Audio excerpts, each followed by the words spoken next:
فاسألوا أهل الذكر إن كنتم لا تعلمون۔ السلام علیکم ورحمۃ اللہ وبرکاتہ۔ ناظرین، علماء سے روبرو کی محفل میں ہم آپ تمام کا دل کی گہرائیوں سے استقبال کرنے جا رہے ہیں، اور ہمارے ساتھ جڑے ہوئے ہیں فضیلۃ الشیخ حافظ سید حسین مدنی حفظہ اللہ، رکن فتویٰ بورڈ حیدرآباد تلنگانہ۔ چلیے شیخ سے ملاقات کرتے ہیں، پھر آپ کے اشکالات شیخ کے سامنے پیش کریں گے انشاءاللہ۔ السلام علیکم شیخ۔ وعلیکم السلام۔ کیا حال ہے شیخ؟ الحمدللہ، اللہ آپ کی حفاظت فرمائے، ہم سب کی حفاظت فرمائے۔ شیخ، اشکال یہ ہے کہ گھڑی جو ہم باندھتے ہیں، آیا وہ داہنے ہاتھ میں باندھنا چاہیے یا بائیں ہاتھ میں باندھ سکتے ہیں؟ کچھ لوگ کا اشکال ہے کہ بھائی یہ سیدھے ہاتھ میں باندھنا چاہیے، کچھ کہنا ہے کہ بائیں ہاتھ میں چل جاتا ہے۔ تو پلیز ذرا سا وضاحت کریں کہ شرعی نقطہ نظر سے گھڑی کس ہاتھ میں باندھنا چاہیے، اس سلسلے میں کچھ وضاحت کریں۔ جزاک اللہ خیراً۔ بسم اللہ، الحمدللہ والصلاة والسلام علی رسول اللہ وبعد۔ دور نبوت میں اس کا وجود نہیں تھا، تو اس سلسلے میں ہمیں کھلے طور پر قرآن کی کوئی آیت ملنا یا حدیث ملنا مشکل بات ہے۔ صحیح بات ہے۔ چونکہ چوتھی صدی عیسوی میں یورپ میں اس کی ابتدا ہوئی، گھڑی کی ابتدا ہوئی یا وقت کا اندازہ لگانے کے آلات کی ابتدا ہوئی، پھر رفتہ رفتہ اس کی ترقی یافتہ شکل ہمارے سامنے ہے۔ جب تک جیبی گھڑی ہوا کرتی تھی، شیروانی وغیرہ میں رکھی جاتی تھی، اس وقت تک لوگوں کے ذہنوں میں کوئی اشکال نہیں تھا، کوئی کھٹک کی بات نہیں تھی۔ سب سے پہلے یہ بات جاننی چاہیے کہ گھڑی کے استعمال میں کوئی حرج نہیں ہونا چاہیے فی نفسی ہی استعمال میں، کیونکہ اس میں بہت ساری مصلحتیں ہیں اور فوائد کی چیزیں ہیں۔ کھٹک اس وقت سے پیدا ہونے لگی جب گھڑی جیبی شکل سے نکل کر ہاتھ کی شکل میں آنے لگی، ہاتھ کے استعمال کے طور پر۔ ابتدا میں کچھ علماء نے اسے مناسب نہیں سمجھا، کراہت کا پہلو ظاہر کیا۔ اس کی وجہ یہ تھی کہ ابتدا میں گھڑی کو دیکھنے کا انداز یہ تھا، یا گھڑی کی جانب دیکھنے کا انداز، کہ عورتوں کے کنگن سے اسے مشابہ سمجھا جاتا تھا۔ تو اس کی وجہ سے کچھ اہل علم نے ابتدا میں کراہت کا پہلو ظاہر کیا، لیکن وقت گزرتے گزرتے وہ شبہ چلا گیا اور بالاتفاق سب نے اجازت دے دی۔ جب اجازت دی تو اسے انگوٹھی پر قیاس کیا، رنگ پر جو انگلی میں پہنی جاتی ہے۔ تمام علماء نے اس پر قیاس کیا، معاصر علماء نے، چونکہ یہ قدیم مسئلہ نہیں ہے، جدید مسئلہ ہے، تو متأخرین کی اور معاصرین ہی کی بات ہم کو مل پائے گی، متقدمین کی بات نہیں مل پائے گی۔ اب جن اہل علم نے انگوٹھی پر قیاس کیا گھڑی کو، مختلف اجتہادات ان کے ہمیں ملتے ہیں۔ کچھ اہل علم کا یہ ماننا ہے، شیخ البانی رحمۃ اللہ علیہ بھی اس جانب گئے ہیں، کہ گھڑی کا استعمال دائیں ہاتھ میں کرنا چاہیے۔ اس کی وجہ یہ بتائی کہ نبی صلی اللہ علیہ وسلم نے ہمیں مشرکین کی مخالفت کرنے کا حکم دیا، خالفوا المشرکین۔ ہم دیکھتے ہیں کہ مشرکین گھڑی کا استعمال بائیں ہاتھ میں کرتے ہیں، لہٰذا ہم ان کی مخالفت کرتے ہوئے گھڑی کا استعمال دائیں ہاتھ میں کریں گے، رائٹ ہینڈ میں کریں گے۔ لیکن شیخ البانی رحمۃ اللہ علیہ نے یہ بات بھی بتائی کہ اگر کوئی بائیں ہاتھ میں، لیفٹ ہینڈ میں گھڑی کا استعمال کر رہا ہے تو ہم اسے مشرکین یا کفار سے مشابہ قرار نہیں دیں گے۔ کیا بات ہے! مخالفت کرتے ہوئے دائیں ہاتھ میں کریں گے استعمال، لیکن بائیں ہاتھ میں کرنے والوں کو مشرکین سے مشابہ قرار نہیں دیں گے۔ کھلے طور پر اس کی وضاحت فرمائی۔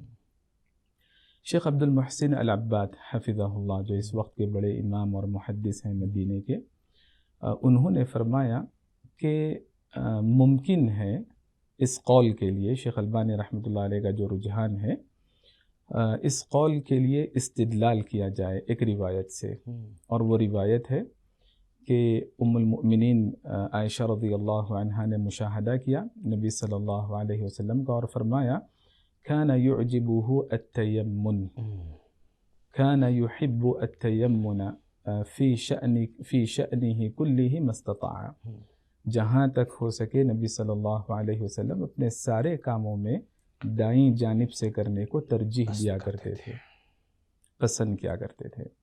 تو اس حدیث سے بھی استدلال کیا جا سکتا ہے۔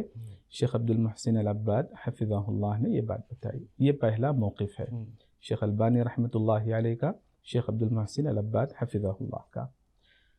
دوسرا موقف یہ ہے جو ابن عثیمین رحمۃ اللہ علیہ، شیخ بن باز رحمۃ اللہ علیہ اور اکثر اہل علم کا یہ موقف ہے کہ اختیار دینا چاہیے، کسی کو کسی پر ترجیح نہیں دینی چاہیے، کوئی حرج کی بات نہیں، آدمی کی جیسی سہولت ہو، دائیں ہاتھ پر استعمال کرنا چاہیں اس کے لیے اجازت ہے، بائیں ہاتھ میں استعمال کرنا چاہیں اس کے لیے اجازت ہے، اختیار کا پہلو، یہ اکثر اہل علم کا ماننا ہے۔ لیکن اس مسئلے میں تیسرا موقف ہم کو یہ ملتا ہے جو ایک طرح سے ابن عثیمین رحمۃ اللہ علیہ کا اور ایک قول کہہ سکتے ہیں ہم، اور شیخ صالح الفوزان حفظہ اللہ کا اور شیخ عبد المحسن العباد حفظہ اللہ کا اور ایک موقف کہہ سکتے ہیں۔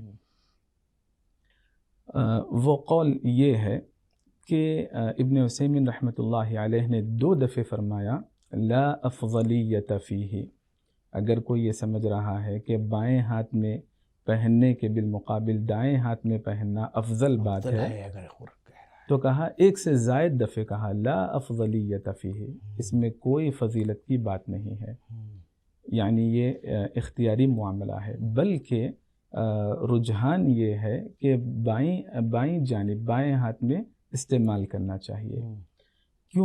کیونکہ باندھنے کے اعتبار سے سہولت ہوتی ہے، دائیں ہاتھ سے آپ باندھ سکتے ہیں، یہ بھی اچھا کام ہے، آپ دائیں ہاتھ سے سیدھا سٹارٹ کر رہے ہیں۔ بالکل، چونکہ اللہ کے نبی صلی اللہ علیہ وسلم کو ہر کام جتنا ہو سکے دائیں جانب سے کرنا پسند تھا، تو گویا یہ بھی خیر والا کام ہے، اچھا کام ہے، تو آپ اس کو پہنیں گے تو دایاں ہاتھ استعمال کریں گے، یہ موقف آ جائے گا۔ دیکھنے کے اعتبار سے بھی فرمایا کہ دیکھنا دائیں جانب دیکھنے کے مقابلے میں بائیں جانب دیکھنا یہ زیادہ آسان دہ ہے۔ تیسری وجہ یہ بتائی ابن عثیمین رحمۃ اللہ علیہ نے کہ دایاں ہاتھ زیادہ حرکت میں رہتا ہے تو کچھ دقت آ سکتی ہے، جبکہ بایاں ہاتھ اتنا حرکت میں نہیں رہتا، لہٰذا گھڑی محفوظ رہے گی، اس لحاظ سے بھی کہا کہ بائیں ہاتھ میں پہننا زیادہ بہتر ہے۔ شیخ صالح الفوزان حفظہ اللہ نے فرمایا کہ انسان کو اپنے مقام پر جو رائج طریقہ ہے اس کی مخالفت نہیں کرنا چاہیے۔ لا يخرج الانسان من المعلوم فی بلدہ ولا يخالف المجتمع، معاشرے کے خلاف جانا یہ مناسب بات نہیں، خاص طور پہ اس پس منظر میں یہ بات بتائی۔ شیخ عبد المحسن العباد حفظہ اللہ نے فرمایا، جس روایت سے شیخ البانی رحمۃ اللہ علیہ نے استدلال کیا یا پھر اس موقف کے لیے استدلال کیا جاتا ہے کہ دائیں ہاتھ میں زیادہ بہتر ہے، کہا کہ استدلال مناسب نہیں۔ کیوں مناسب نہیں؟ اگر ہم وہ حدیث مکمل دیکھیں گے کہ نبی صلی اللہ علیہ وسلم کو دائیں جانب سے کوئی کام شروع کرنا زیادہ پسند تھا جہاں تک ہو سکے، اس میں 3 کاموں کی مثال دی گئی، التنعل والترجل والتطہر۔ وضو کرنا ہو آپ ابتدا دائیں جانب سے کریں گے، کنگھی کرنی ہو آپ دائیں جانب سے کنگھی کریں گے، جوتی پہننی ہو آپ دائیں جانب سے پہلے پہنیں گے۔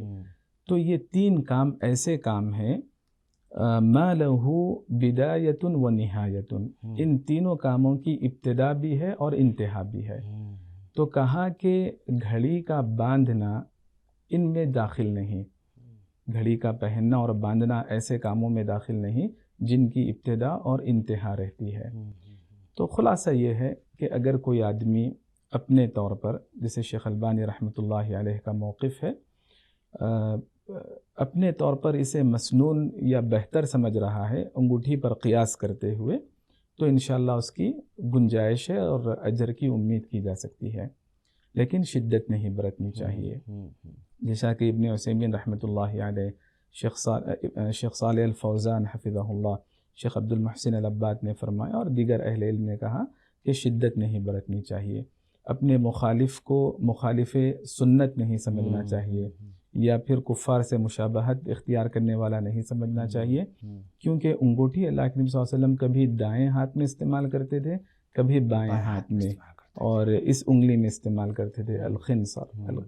تو گویا یہ مسئلہ انشاءاللہ گنجائش والا ہے، اس میں شدت نہیں برتنی چاہیے. بارک اللہ فیکم. ناظرین دیکھ رہے ہیں آپ شیخ نے کتنے وضاحت کے ساتھ مختلف اقوال کی روشنی میں آپ کے سامنے مسئلے کو واضح کر دیا کہ آپ کے پاس گنجائش ہے، چاہے آپ دائیں ہاتھ میں باندھیں چاہے آپ بائیں ہاتھ میں باندھیں، گنجائش پوری ہے ماشاءاللہ. ہم دعا کرتے ہیں ناظرین اللہ تعالی ہم تمام کو اسی طرح دین کو صحیح طور پر سمجھنے کی توفیق فرمائے.